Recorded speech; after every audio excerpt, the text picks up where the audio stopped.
Welcome to This Week in the Peace, a show dedicated to the people, events, and news of BC's Peace region. Here's your hosts, Dub Craig and Steve Berard. Welcome to This Week in the Peace. Later in the show, we'll be chatting with the next featured artist at Peace Gallery North to learn a bit about her upcoming exhibit. But first, International Overdose Awareness Day is on Sunday. It's a day about raising awareness around drug use and reducing the stigma surrounding drug-related deaths, while also providing support for grieving families. Locally, organizations including Moms Stop the Harm, Fort St. John Friendship Center, Urban Systems, and Ninan Daneza de Zona Family Services Society are hosting and organizing the event from 10 a.m. to 4:30 p.m. at Festival Plaza. To tell us all about the event and why it's important, I'm joined this morning by Heather Boswell of Moms Stop the Harm. And thank you so much for being here this morning, Heather. Thank you for having me. We do want to give our regrets. Haley Testowich from Ninan Daneza de Zona was going to join us as well, but unfortunately she couldn't. So we're very glad you're here, Heather. Why don't we tell us a bit about this day in general, if we can? What is International Overdose Awareness Day? International Overdose Awareness Day is a day where groups get together and recognize the issues with overdose, grieve the people we've lost, show people what is available for different things in their communities to help people. It's, again, recognized all over the world. So Yeah. And I think you said it best. I mean, it's about both helping people who you might have an addiction, who might be in danger of overdosing, but also the families of people who have overdosed and people who've died from overdoses as well. And as you say, the support's available for all of those people, right? Yes. There's still an average of about 5 people a day in BC dying. Yeah. Fort St. John still has the unfortunate honor of being the most deaths per capita from overdoses. We don't hear about the calls. We don't hear about the people who've lived. We don't really hear much about the overdoses as well. But Fort St. John has had 277 overdose deaths since 2016. My goodness. That's staggering. I think you already said this too. This is an international day. So as far as you know, this is cross Canada as well. There are organized events, right? Yes, there's all across Canada. Yeah. Can you tell me a bit about this sort of event becoming something that we have at like Centennial Park or Festival Plaza in Fort St. John, kind of when that started, if you can? It started about 4 years ago. 2024 was the first year we didn't have one, and I thought that was very unfortunate. So I decided this year I'm going to take the bull by the horns. I'm going to do it myself. I have had lots of great people helping me. Haley's been great. Urban Systems has been wonderful. All the different groups that are helping me. There are peer groups helping as well. So what we wanted to do this year is we wanted to focus more on what's available. Usually it's just doing different things, showing different displays, but I'm going from when you're first having the addiction issues, where you can go, who you can call in town, and going all the way to employment. BC Employment's going to be there helping out as well. So we've got so much in between to help people who are, I think the people who get lost in the shuffle are the families that are dealing with somebody going through addiction. Yeah. It's really hard, and people don't understand how hard that struggle is. So they need help too. So this is for everybody. And we all run it a little different throughout Canada. I'm also focusing on the naloxone training. I'm trying to get a naloxone nasal spray because I think people are more willing to give a nasal spray to help somebody who is going through an overdose than they are to give them a needle. But the government is not being very cooperative right now. It's $200 a nasal spray. I see. Okay. Yeah. So the needle, at least according to the government, is more cost effective and worth their time, I suppose. Are you offering that training though? Even, like how to give a needle if you have to, that sort of thing, I suppose, hey? Yes, Northern Health's going to be there, and they're going to do the naloxone training. I see. Okay.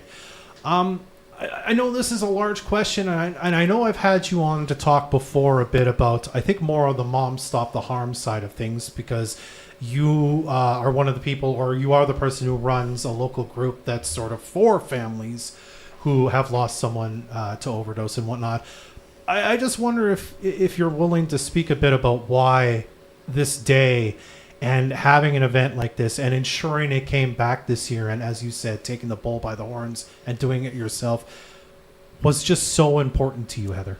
Well, my son passed away in 2018, and there was nothing. There was nothing in this town. And so I remember the first one I went to had so much information. So I thought, I'm going to move forward. I'm going to be like a warrior, and I'm going to do this. I'm going to fight for these people. Mm-hmm. And so I can't let it go. So I'm like, no, it's got to happen. Regardless of who's doing it, I've taken lots of help from lots of wonderful people. It has to happen. I have to do this for my son, Chris, as well. Yeah. And you say in 2018, this unfortunate tragedy happened to your son, and you didn't know what to do or where to turn or who to even ask for information on what could help you. Do you think, and I don't know if you can answer this question, do you think that's better than it was? It is better now than it was 7 years ago when it happened to you? Do you think we've sort of started to accomplish bringing more awareness to some of the supports that are available, and or bringing supports and making supports available to families who are grieving? I think there's so much more available. There's definitely, like, I'm learning about groups that I didn't know about. And it's amazing. Like, there's a group, I always say it wrong, Mytopia, they're a group for women who are being abused by their spouses or their loved ones who are unfortunately suffering through addiction, and they help them. Mm-hmm. And so I think that's a huge step. And then we have groups that are actually taking people in, and they live with them, and they help them with the withdrawals, and they help them through all that, and then they help them work around the farm and do things. And I think there's so much more, definitely. Mm-hmm. Well, that's good news then. Do you think, you already talked a bit about the government and perhaps making that nasal spray more available. What else do you think needs to be done? Again, that's a big question to ask, but what else could we be doing more of? Mom Stops the Harm. They look into everything. They get all kinds of statistics and everything like that.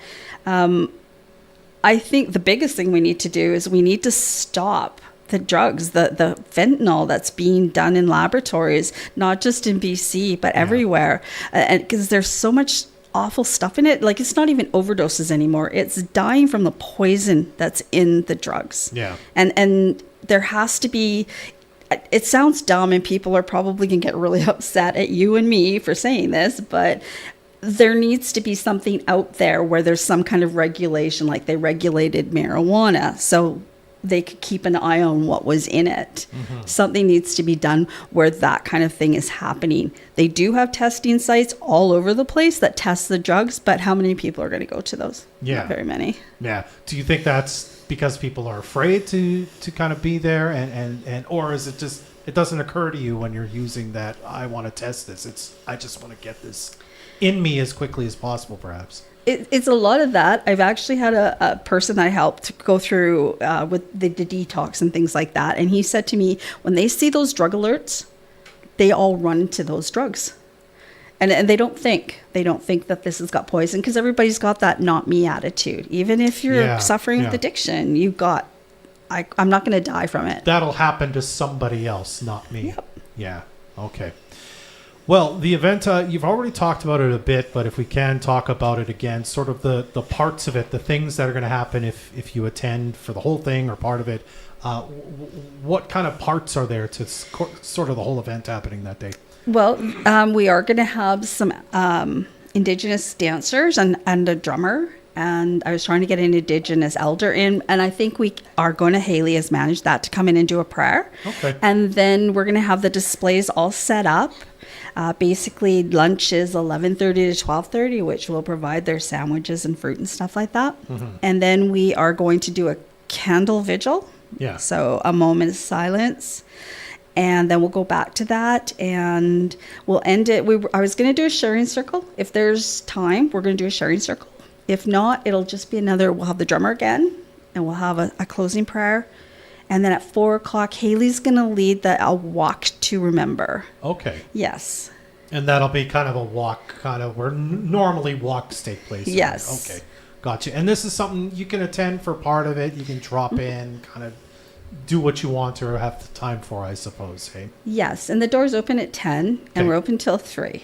Okay, till 3 o'clock. And the walk's at 4, you said? Yes. Okay. If someone's listening right now and they want to help somehow, if they've got some time, if they have money, where can we direct them to, Heather? You can give them, they can call me. That's Okay. not a problem. My cell's 250-793-8817. Okay. So just give me a call and I can direct them the help that we need for sure. Absolutely.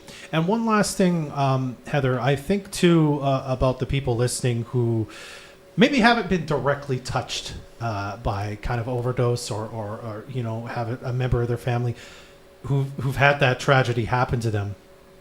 They should come too and learn about what's happening in their community and how they could help if it does happen to them too, I suppose, hey? I agree. You're going to get touched by it. Everybody I talk to has been touched by it in some way, whether it be a friend, a family member, whoever. Everybody gets touched by it.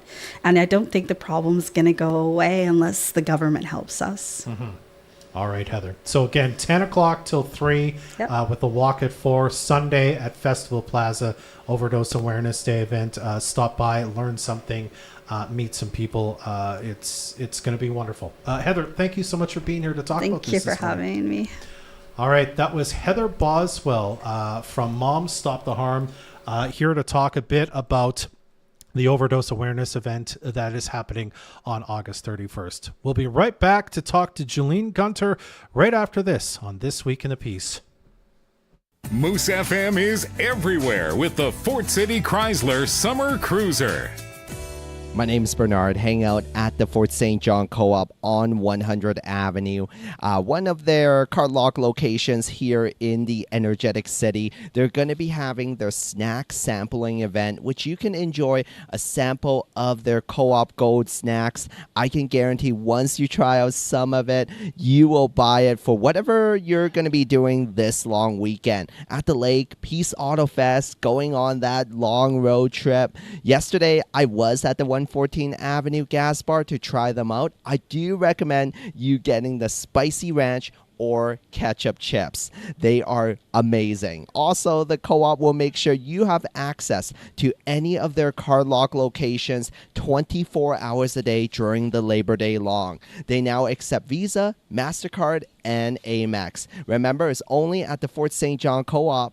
The Fort City Chrysler Summer Cruiser is fueled by the Fort St. John Home Hardware, Hairbin, Fort St. John Co-op, and FSJ Return It. Swing by Just Jack's Restaurant and treat yourself to our Irish Delights lunch buffet every Friday. All the flavors you love and all you can eat for just $16. Think of it as fast food, but jazzed up with a delicious Irish twist that's far from the usual. Come on over and dig in.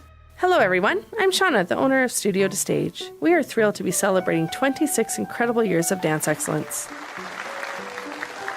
At Studio to Stage, we believe dance is for everyone. From our tiniest tots to our aspiring dancers and adult classes, we've got the perfect class for you. And the best part? Prices start at just $40 a month. But don't wait too long. Registration closes September 10th. Visit studiotostage.ca now to secure your spot and join our dance family. Let's make this the best dance year yet. Studio to Stage, where your passion for dance comes to life.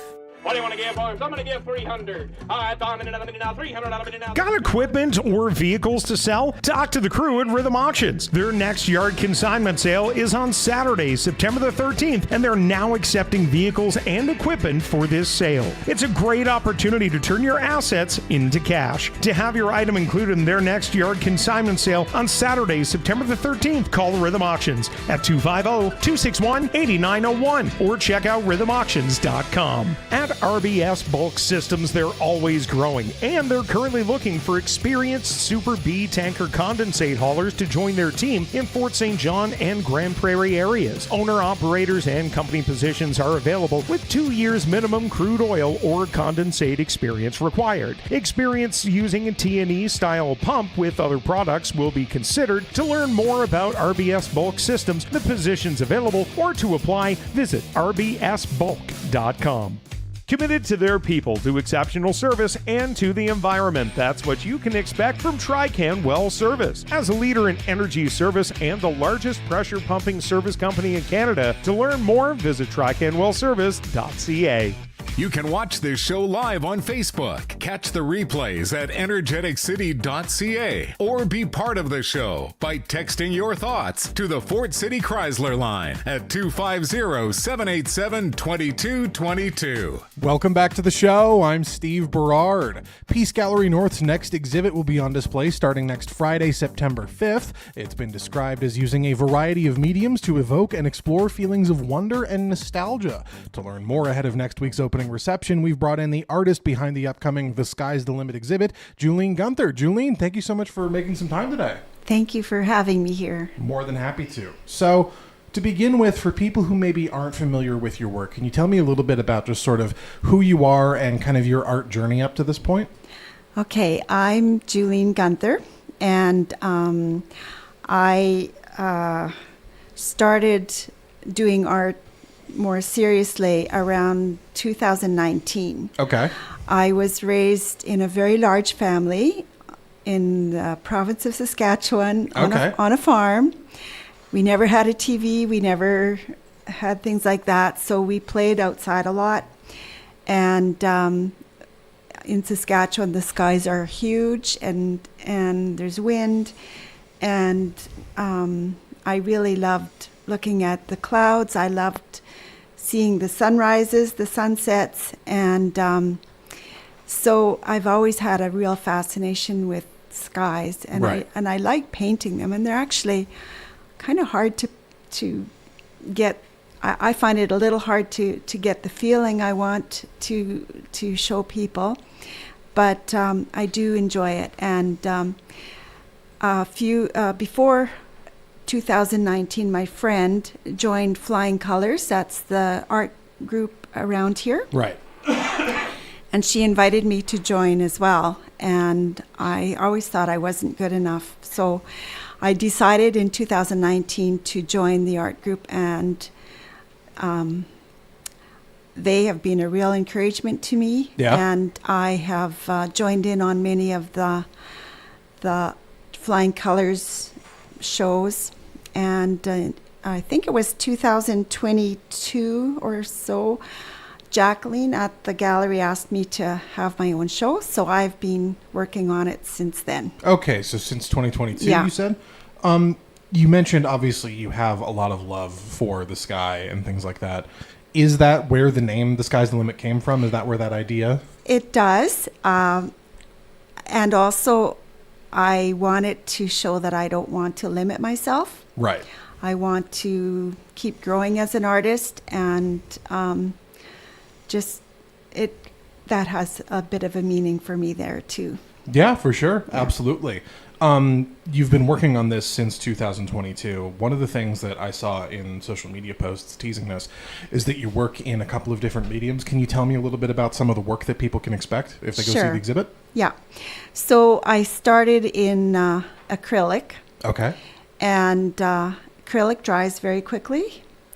And one of the artists, my artist friends in Flying Colors, suggested I try oils. Mm-hmm. So it dries a little slower. And so I've been working in that for about a year now. Okay, for sure. And then I have done a lot of mixed media. Okay. And so in this show I have some glass in resin, and I also have some collage pieces.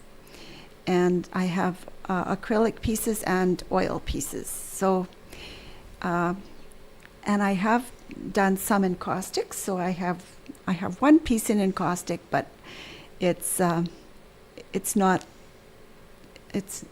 my main focus. Of course, yeah, for sure. Awesome, that sounds great. Tell me a little bit about sort of what drew you to, I know you said you started in acrylics, that dries really quickly, you moved to oils. Tell me what drew you to trying some of those other things like the mixed media stuff.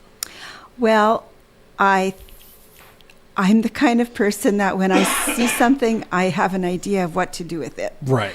And if I don't sleep at night, I think of things of what I can do or what I can make, or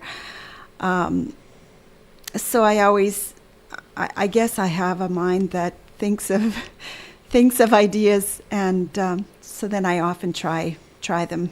Yeah, for sure. Absolutely. Yeah. Tell me, for people who are interested in coming out, do you know roughly, or I suppose exactly, you're the one doing them, how many pieces will be on display of yours at the exhibit? So far, I have 34 pieces. Awesome. And I'm working on another one, and it may or may not be done. Okay, for sure. Absolutely. Will any of that art be for sale? It will all be for sale except one piece. Okay, for sure. Yeah. Can you tell me a bit about, is that your favorite?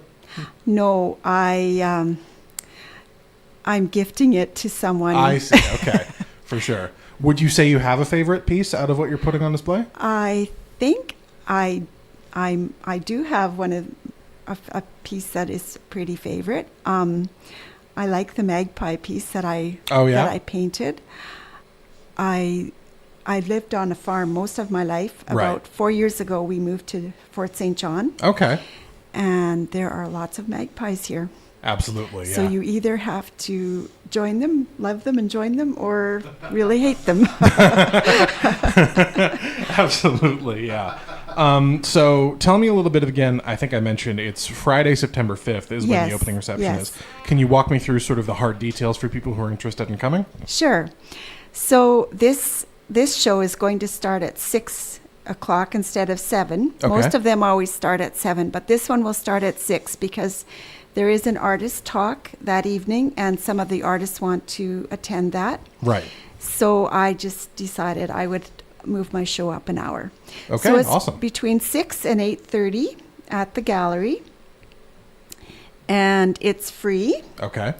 There's no admission price, and there's going to be food, which I will take care of, and I think there's wine and water or juice or whatever, and there's always live music, which is a really nice atmosphere, and I'm going to have some things that will be for free, so you can pick up a little item that I will have for free for people. Okay, for sure. Awesome. That's you said it's free to attend between 6:30 and 8:30. 6 and 8:30. Yeah. Excuse me. It's free to attend. Is there do people need to register in advance? Are there limited seats or anything like that? No, and it's a walkthrough in the gallery. There is no seating basically, and it's a come and go. It's not like a program between for sure. 6 and 8:30. It's a come and go, and you can have a look. You can decide to purchase if you like, and just enjoy it. Just that's mostly what I want people to do, is just really enjoy it. Yeah, for sure. For people who are interested in seeing some of your art, maybe they can't attend on the actual night of the opening reception. Do you know how long in September it's going to be on display? Yes, it starts Friday, September the 5th, and it goes to September the 27th. Okay, for sure. Awesome. And for people who see your work at the exhibit, they think it's great, they want to see more, do you post on Instagram or social media, anything like that? Yes, I do post. I have some of my pieces on an Instagram. It's Julene Gunther Art. Okay. On Instagram. Okay, awesome, for sure. Yeah. I think I've gone over everything that was on my list. Is there anything else you wanted to add? Anything else you wanted to talk about? I just enjoyed doing the pieces for my show, and I hope everyone just comes out and really enjoys it, and thank you for interviewing me. Of course, yeah, we're always more than happy to. Okay. Thank you so much for your time today. Really appreciate it. Thank you. That was Julene Gunther. Her exhibit, The Sky's the Limit, will be featured at Peace Gallery North starting September 5th. Again, opening reception is September 5th from 6 to 8:30 p.m. Our thanks to Heather Boswell, again, for joining us on This Week in the Piece earlier, and thank you for tuning in. You can listen to this show again by checking out the podcast at Energeticcity.ca/podcast. Great long weekend listening. We'll store this in future episodes of the show there as we make them. You can also check out our other locally produced podcast before the piece there as well. That's our show. I'm Dub Craig. And I'm Steve Berard. Be well. Join us again next Friday morning at 10 for another edition of This Week in the Peace, your weekly talk show dedicated to the people, events, and news of BC's Peace region. Or you can listen to this podcast again at Energeticcity.ca. Moose FM is everywhere with the Fort City Chrysler Summer Cruiser. It's a party at the Fort St. John Co-op today on 100